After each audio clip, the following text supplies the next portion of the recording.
My name is Nekpen Obasogie. Today's topic focuses on the commodification of indigenous knowledge. The commodification of indigenous knowledge encompasses many things. It can be the extraction of minerals from indigenous communities without proper awareness given to the people about the implications or even benefits allocated to those communities. It can be using indigenous people for scientific experiments without the consent of the participants. It can also be collecting materials from indigenous communities without the consent of the people for capitalist development. The list goes on and on. If you are watching right now, you can also add to the list. So in the 90s, a research company in the US used a 21-year-old young man for scientific experiments in Papua Guinea. What happened after that? Take a look.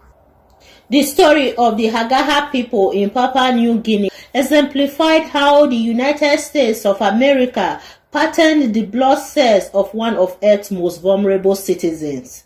In the 90s, NIH researchers in Washington, after subsequent blood tests, realized that Hagaha people carried a human T-cell leukemia virus, although they were not afflicted with the disease. Before the experiment, the participants were told that they wanted to see a beetle, an insect, in their blood. The researchers also assured the people that the experiment would not make them sick, but could help others in future. The purpose of the experiment was to analyze the blood with what appeared to be a benign variant virus that might help them better understand its deadly relatives.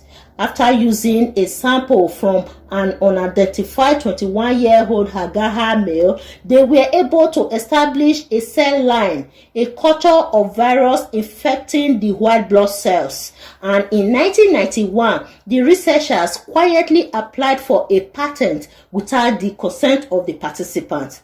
In March 1995, the patent was issued, but the participant of the experiment was not listed as a beneficiary. The report suggests that the invention may be useful in developing a vaccine or in devising screening techniques for a T-cell leukemia. It means that for 17 years, the US government or any company that buys rights to a patent will have the sole right to use that individual's virus-infected cells for commercial purposes. The government of Papua New Guinea angrily summoned the US ambassador for a full explanation as the country began to build a possible case against Washington to take to the World Court.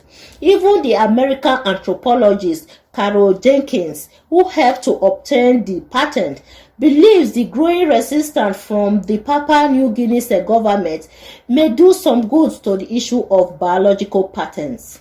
Looking at the legal implications of this case, the NIH patent lawyer Barbara McGarry said in a Washington interview that business, in other words, is business, even when it is biology. In all this, the people of Papua New Guinea were exploited by these American researchers.